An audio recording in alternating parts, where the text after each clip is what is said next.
Miscellaneous exercise of chapter number 7. First question is, look at the first question. First question क्या है? सबसे पहले ये देख लेते हैं. How many words without meaning, each of 2 vowels and 3 consonant can be formed from the letter of the word daughter. Daughter letter of the word का हमें यूज़ करना है और हमें फॉर्म करने हैं 5 लेटर्स का एक वर्ड जिसमें 2 वॉवेल्स हैं 3 कंसोनेंट है. तो ये आप ध्यान रखिए. तो जैसे ही लेटर ऑफ द वर्ड की प्रॉब्लम्स आ रही होगी हमारे सामने, तो हमें एक सिंपल सा आइडिया हो रहा होगा कि हमने डिस्कस किया था कि लेटर ऑफ द वर्ड जहाँ प्रॉब्लम आएगी वहाँ परमुटेशन यूज़ होगा. नो, यहाँ पे फर्स्ट आपको सिलेक्शन करना है, क्योंकि सिलेक्शन करने में यहाँ पे देखिए 2 वॉवेल्स एंड 3 कॉन्सोनेंट लेना है. तो सबसे पहले आप अपने लेटर ऑफ द वर्ड्स में वॉवेल्स और कॉन्सोनेंट अलग कर दीजिए. मैं वॉवेल्स अलग करता हूँ, ए, यू एंड ई. 3 वॉवेल्स हैं यहाँ पे, तो ये मैंने अलग कर दिया. रिमेनिंग क्या है? D, U, D, G, H, T and R. This is the remaining portion. अब इस वाले पोर्शन से हमें कितना सेलेक्ट करना है? 3. एंड यहाँ से हमें पहले हम सिलेक्शन करेंगे. जब सिलेक्शन होगा तब वर्ड बनाएंगे ना. पहले तो आप सेलेक्ट करो. तो यहाँ से 2 सेलेक्ट करने का प्रोसेस क्या है? 3C2 and these are out of 5. यहाँ पे हमें कितना सेलेक्ट करना है? 3 सेलेक्ट करना है, 3 consonant. So total number of ways of selection. अभी हमने वर्ड्स को नहीं बनाया है, अभी तो हमने सेलेक्ट कर दिए 2 वॉवेल्स और 3 कॉन्सोनेंट. कितने तरीके से हम अरेंज कर सकते हैं, तो इसको कैलकुलेट कर लेते हैं. Factorial 3 upon factorial 2 upon factorial 1 into 5 factorial subtraction 2 factorial 3 factorial. तो finally we have 3 factorial cancel and we have 5 factorial, that means 120. ये फाइंड आउट कर चुके हैं, आप फाइंड आउट कर लीजिएगा. 2 into 2 that is 4 and basically ये इसका आंसर कितना हो गया? 30. तो 30 वेज ऑफ सिलेक्शन. अब अगर सपोज करिए आपके पास 2 कॉन्सोनेंट आ गए, मैंने ए यू सेलेक्ट कर लिया एंड डी जी एच. अब ये आपस में भी तो रीअरेंज होंगे, क्योंकि ये ऑर्डर नहीं है कि पहले ए यू आए. अब ये 5 लेटर ऑफ द वर्ड्स, जैसे मैंने 5 letter of the word select कर लिए, अभी प्रोसेस अधूरा है, कंप्लीट नहीं हुआ है. You are not complete the solution, क्योंकि अभी मैंने सिलेक्शन कंप्लीट किया. सिलेक्शन के बाद अब वर्ड फॉर्मेशन होगा.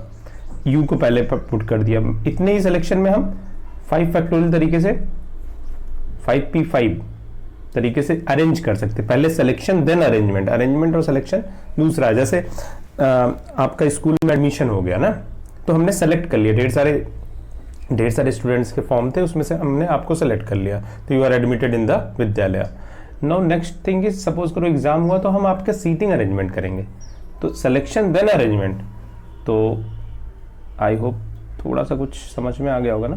तो 30 एंड दीज 5, अब 5 का सिलेक्शन हो गया and these 5 can be arrange in factorial 5 ways, या 30 इंटू 5p5 भी.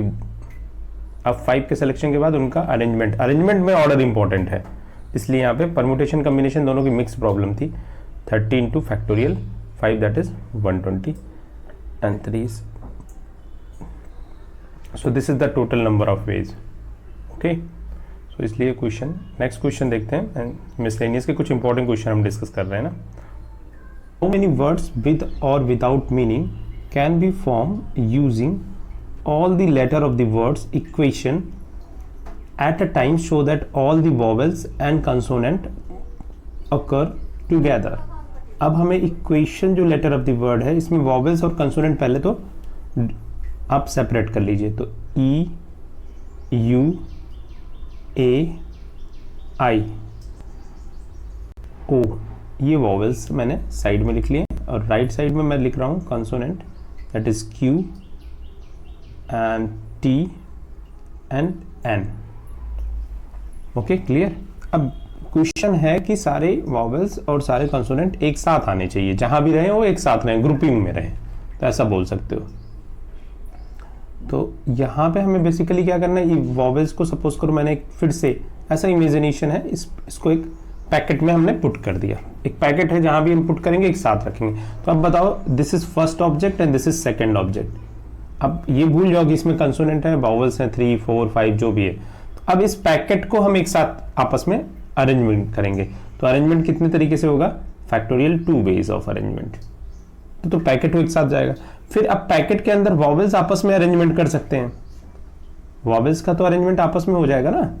तो दैट इज वावल्स कितने तरीके से करेंगे? Factorial 5 ways. अब जब मैं फैक्टोरियल लिख रहा हूं that means all items are taken together like 5p5। 5p5 की वैल्यू फैक्टोरियल 5 ही होगी। तो मैं 5p5 यूज नहीं कर रहा हूं, मैं डायरेक्ट फैक्टोरियल यूज कर रहा हूं। तो कंफ्यूज होने की जरूरत नहीं है। अब सारे कंसोनेंट एक साथ अरेंज होंगे दैट मीन्स फैक्टोरियल 3। तो ये होता है यहाँ पे कितना बेहतर यूज है फंडामेंटल प्रिंसिपल ऑफ मल्टीप्लिकेशन का, फंडामेंटल प्रिंसिपल ऑफ काउंटिंग का जो आपने बताया। क्योंकि अभी आपने पहले first you have to select कि मेरा सारा वॉवेल्स और कंसोनेंट एक साथ रहे, तो मैंने उनको 2 टास्क डिवाइड किया। These are 2 task. First consonant सारे आ जाए, सेकंड वॉवेल्स आ जाए। तो हमारे पास फैक्टोरियल 2 वेज मीन्स 2 तरीके हुए। अब कंसोनेंट आपस में रीअरेंज हो सकते हैं फैक्टोरियल 5 तरीके से एंड वॉवेल्स आपस में अरेंज हो सकते हैं फैक्टोरियल 3 वेज से। तो सारे का multiplication, so that is the fundamental principle of multiplication. So you can complete the question now, put the value and get the answer. Question number 3 of miscellaneous exercise. Look at this question. A committee of 7 has to be form. एक committee form करनी है जिसमें हमारे पास कितने members हैं? 7 members.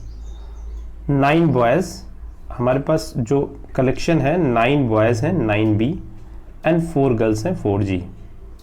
Okay, out of these we have to select 7 members committee. 7 members की committee select करनी है जिसमें हमें कहाँ से सिलेक्शन करना है? 9 बॉयज एंड 4 गर्ल्स में। इन how many ways can this done when committee consist of? अब कंडीशंस गिवन है कि फर्स्ट कंडीशन के अकॉर्डिंग हमारे पास एग्जैक्टली 3 गर्ल्स होनी चाहिए कमेटी के अंदर। जब 3 गर्ल्स होनी चाहिए तो आप 4G में से मीन्स 4 गर्ल्स में से सेलेक्ट करोगे, तो 4C3। ओके, अब यहाँ पे सिलेक्शन है, यहाँ पे कोई ऑर्डर इंपॉर्टेंट नहीं है। इनटू अब भी आपने 3 गर्ल्स सेलेक्ट कर ली। अब कमेटी में टोटल 7 मेंबर्स होने चाहिए, तो कितने मेंबर्स और आपके पास रिमेनिंग है? 4 मेंबर्स। तो 4 मेंबर्स मीन्स डेफिनेटली बॉयज में से सिलेक्शन होगा, तो 9C4। So this is the way. Okay, तो सिंपल है ये। आप हाँ कैलकुलेशन करके आप वैल्यूज पूरी पुट कर दीजिएगा। नेक्स्ट सेकंड कंडीशन क्या है? सेकंड कंडीशन भी देख लेते हैं हम। Second condition is at least 3 girls. At least 3 girls, जहां केस 2 क्या है? At least 3 girls. अब इस टाइप के केसेस में जहां एटलीस्ट और एटमोस्ट वर्ड आ रहे हैं, यहाँ पे हमें देखना है एटलीस्ट 3 गर्ल्स। हमारे पास टोटल गर्ल्स कितनी है? 4। तो फर्स्ट केस होगा हमारा 3 गर्ल्स और कमेटी में कितने मेंबर्स हैं? 7। That means 4 boys. ये है फर्स्ट केस। सेकंड केस हमारा क्या होगा? सारी गर्ल्स, 4 के 4 गर्ल्स, बट अब बॉयज कितने हो जाएंगे? 3 बॉयज। तो इनका नंबर ऑफ वेज, दोनों का अलग अलग हम नंबर ऑफ वेज निकाल लेंगे। फर्स्ट में अगर 3 गर्ल्स हम लेते हैं तो हमारे पास टोटल गर्ल्स कितनी है? 4 girls. Out of 4 girls we have to select 3 girls at a time into out of 9 boys we have to select 4 boys. तो ये तो फर्स्ट वाला केस अभी जो डिस्कस किया था। यहाँ पे चेंजेस क्या है? Out of 4 girls we have to select all at a time, सबको सिलेक्शन करना है, and out of 9 we have to select 3। तो यहाँ पे हम total number of ways find out कर लेंगे, यहाँ पे total number of ways find out करेंगे और दोनों का एडिशन कर देंगे। That means answer is like this, 4C3 into 9C4। तो यहाँ पे देखो ये टास्क तो कंप्लीट हो गई। अलग अलग टास्क के बीच में हमें क्या करना पड़ेगा? अब यहाँ पे डिफरेंट केस है, अलग अलग केसेस को एडिशन करना होता है। 9C4 9C3, अब ये तो आप कर लोगे, ठीक है। तो ये ट्रिक्स होती है। अब अगला केस है एटमोस्ट 3 गर्ल्स का। एटमोस्ट 3 गर्ल्स मीन्स मैक्सिमम कितनी गर्ल्स हो सकती हैं? 3 गर्ल्स हो सकती हैं, 3 से ज़्यादा नहीं होनी चाहिए। तो हमारे पास फर्स्ट केस है 0 गर्ल्स। 0 गर्ल्स होगा तो हमारा टोटल सिलेक्शन कहाँ से होगा? 9 बॉयज में से ही हम 7 का सिलेक्शन करेंगे, 9C7। सेकंड केस है 1 गर्ल्स। तो 1 गर्ल्स में क्या होगा? 1 गर्ल्स हम सेलेक्ट कर लेंगे आउट ऑफ 4 गर्ल्स एंड 6 का सिलेक्शन होगा 9 बॉयज से। ऐसे ही सेकंड केस क्या होगा? 2 गर्ल्स। 2 गर्ल्स में हम क्या करेंगे, 4 में से 2 सेलेक्ट कर लेंगे और 9 में से 9C5 सेलेक्ट कर लेंगे, क्योंकि 7 सिलेक्शन होना चाहिए अल्टीमेट। एंड थर्ड वाला तो अभी डिस्कस किया है, 3 गर्ल्स मीन्स 4 में से हम 3 गर्ल्स को सेलेक्ट कर लेंगे और रिमेनिंग 4 मेंबर्स को हम सेलेक्ट करेंगे बॉयज से, दैट इज 9C4। तो ये हर केसेस का हम आंसर निकालेंगे और सबको ऐड कर देंगे, तो this is the total number of veg हमें फाइंड आउट हो जाएगा। ओके, सो नेक्स्ट क्वेश्चन करते हैं। Okay, next question, in fact question number 6, 5 या 6 जो भी है सीरियल में देख लीजिएगा। How many 6 digit number can be form from the digit 0, 1, 3, 5, 7 and 9 which are divisible by 10 and no digit is repeated. तो हमें 6 डिजिट का एक नंबर फॉर्म करना है। बेसिकली ये 6 डिजिट के हमारे पास नंबर्स हैं, तो मैं 6 बॉक्सेस बना लेता हूँ। Okay, so last unit place पे अगर 10 से डिविजिबिलिटी का केस है तो यूनिट प्लेस पे 100% 0 ही होना चाहिए आउट ऑफ दीज। तो 0 तो मैंने फिक्स कर दिया। 5 प्लेसेस हमें फिल करने हैं। यहाँ पे 5 प्लेसेस के लिए कोई कंडीशन नहीं है। तो इंपॉर्टेंट कंडीशन क्या थी, 10 से डिविजिबल होना चाहिए, दैट मीन्स 0 यहाँ पे हमने फिक्स कर दिया। अब 5 प्लेसेस को 5 डिजिट से हमें फिल करना है। ऑर्डर इंपॉर्टेंट है डिजिट के केस में, तो 5P5 that is factorial 5 and that is 120 is the answer. तो सिंपल क्वेश्चन इट इज, आप कर लेंगे। Okay, next question is, in an examination a question paper consist of 12 questions. Examination में जो क्वेश्चन पेपर है उसमें हमारे पास कितने क्वेश्चंस हैं, 12 questions divided in 2 parts, first part and second part. First part में 5 क्वेश्चंस हैं, सेकंड पार्ट में 7 क्वेश्चन है। तो 12 question is divided in 2 parts, that is 5 first part and second part is 7। A student is required to attempt 8 questions. हमें 8 questions attempt करना है in all. Total में से 8 सेलेक्ट करना। Selecting at least 3 question of each part. How many ways can a student select the question? अब आपको question समझ में आ गया। आपको टोटल 8 क्वेश्चंस करने हैं, बट हर पार्ट से 3 क्वेश्चंस कंपलसरी है। तो फर्स्ट हमने पहले केसेस देख लिए, इसमें से 3 क्वेश्चंस किया, तो यहाँ से हमें 5 करने पड़ेंगे। यहाँ पे हमने 4 क्वेश्चंस कर लिए, क्योंकि एटलीस्ट 3 है, तो 3 से कम तो नहीं करना है। तो यहाँ पे 4 करना है, तो यहाँ पे हमें 4 करना है, 8 होना चाहिए दोनों का। यहाँ पे मैक्सिमम 5 क्वेश्चन ही है, तो 5 कर लिया, तो यहाँ पे 3 कर लिया। तो these are the cases. Okay, तो ये केसेस हो सकते हैं। अब फर्स्ट केस में आप बता सकते हैं, फर्स्ट केस में हमारे पास नंबर ऑफ वेज कितने हैं, 5C3 इंटू 7C5, जैसे कमेटी वाला एग्जाम्पल था, सेम वही है। फिर इस वाले केस में 4 में 5C4 into 7C4 and last वाले में क्या हो जाएगा, 5C5 इंटू 7C3। सो ये total number of cases, her each cases में आप आंसर निकालिए, सारे को ऐड कर दीजिए। That is the, this is the way a student can select a question. तो सिंपल क्वेश्चंस होते हैं ये सब। 1-2 क्वेश्चन थोड़े मिसलेनियस में डिफरेंट है, हम इसको डिस्कस करेंगे अभी। ये क्वेश्चन है क्वेश्चन नंबर 10, मिसलेनियस का क्वेश्चन करते हैं। From a class of 25 student 10 student to be selected for excursion party. 10 student का सिलेक्शन किया जाता है, चूज किया जाता है 10 स्टूडेंट्स को from out of 25 student. There are 3 student who decided that either all of them will join or none of them. मतलब तीनों स्टूडेंट बहुत क्लोज फ्रेंड है, उन्होंने बोला भाई सारे चलेंगे या तो पार्टी में या तो कोई नहीं जाएगा, सिंपल।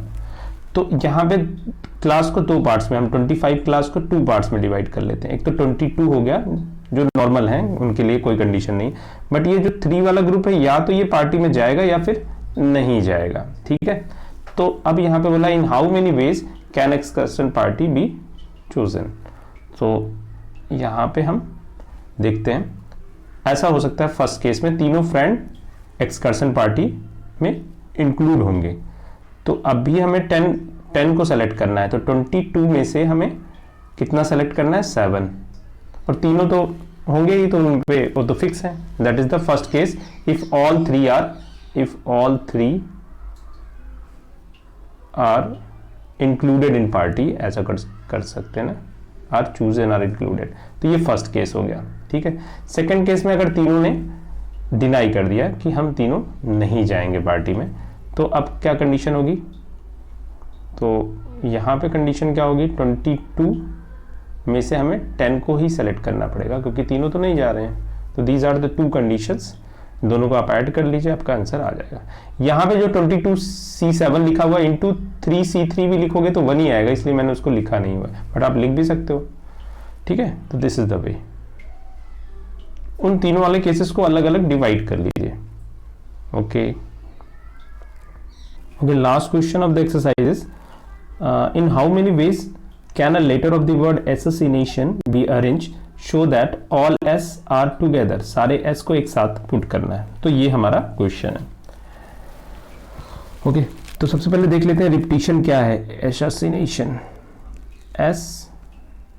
एसासिनेशन, एसासिनेशन, स्पेलिंग थोड़ा ध्यान से लिखिएगा क्योंकि सारा कुछ तो यही है। ए कितने टाइम्स रिपीट हो रहा है, ए 3 टाइम्स। ओके, एस कितने टाइम्स रिपीट हो रहा है, 4 टाइम्स। और नेक्स्ट क्या रिपीटिशन है, आई कितने टाइम्स रिपीट हो रहा है, 2 times, 2 times. And N is repeated, N is repeated again 2 times. Okay, तो ये है पूरी पिक्चर। अभी कंडीशन क्या है, कंडीशन इज सारे एस को एक साथ रखना है। तो एस में हम सारे एस को सपोज करो, फिर से वही कॉन्सेप्ट जो मैं आपको शुरू से बताता, सारे एस को आपने रैप कर दिया, बंच बना दिया, पैकेट बना दिया, ये मैंने एक सर्कल बना दिया, सबको एक फिक्स कर दिया। अब जितने भी एस होंगे सारे एक जगह जाएंगे। तो पहले आप total letter of the words आप काउंट कर लीजिए। तो 1 2 3 4 5 6 7 8 9 10 11 12 13 थे, बट हमने 4s को सिंगल काउंट किया है। दैट मीन्स अभी हमारे पास कितने हो जाएंगे, 10 हो जाएंगे, 10। तो फैक्टोरियल 10 वेज से ये अरेंज होंगे, 10C10 अरेंजमेंट करना है। मीन्स सारा कॉन्सेप्ट कहाँ से आएगा, परमुटेशन से। अब जो रिपीट होते हैं उससे हम डिवाइड करते हैं, हमने एक्सरसाइज 7.3 में ये डिस्कस किया हुआ है। तो 3 is repeated, a is repeated 3 times, i is repeated 2 times and n is repeated 2 times. So this is the way. बस ये ध्यान रखना है, s को हम सिंगल काउंट करेंगे, 4s के प्लेस पे हम 1s काउंट करेंगे। तो टोटल कितने वर्ड्स हैं, 13 है। तो अभी कितना हो जाएगा, 10। तो ये आपको ध्यान रखना है हमें यहाँ पे, ठीक है। सो बेसिकली ये ध्यान रखना है। तो दिस इज द आंसर। तो ये तो हमारा आंसर हो जाएगा। कैलकुलेशन जरूर कर लीजिएगा। इसके बाद रैंक वाले कुछ क्वेश्चंस बचते हैं, आपको अगर प्रॉब्लम हो रही होगी तो जरूर बताइएगा। Okay, thanks to all.